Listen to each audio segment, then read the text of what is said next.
এক বাদশাহ সফরে বের হয়ে দেখতে পেলেন একজন রাখাল হেঁটে আসছে, আর তার পেছনে অনেকগুলো ছাগল সারিবদ্ধ হয়ে লাইন ধরে খুবই সুশৃঙ্খল ভাবে হেঁটে আসছে। এই দৃশ্য দেখে বাদশাহ খুবই আশ্চর্য হয়ে সেই রাখালকে জিজ্ঞেস করলেন, কি ব্যাপার, এই অসভ্য ছাগলগুলোকে তুমি সভ্য বানাইছো কেমনে? তারা কেউ ছুটে পালিয়ে যাচ্ছে না, কি সুন্দর লাইন ধরে হেঁটে আসছে।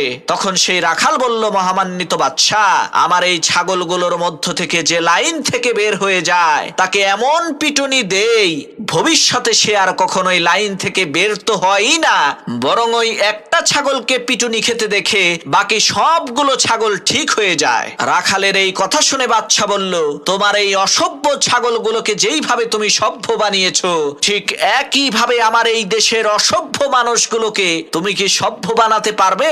রাখাল বলল, হ্যাঁ পারবো।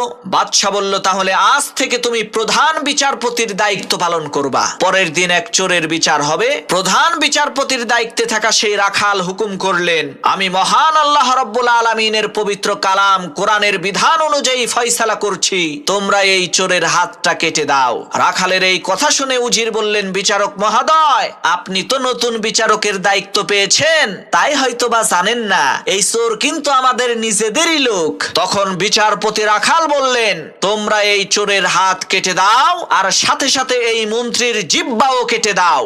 রাখালের এই একটা ফয়সালা কার্যক্রম হওয়ার কারণে দেশের মধ্যে শান্তি চলে আসলো।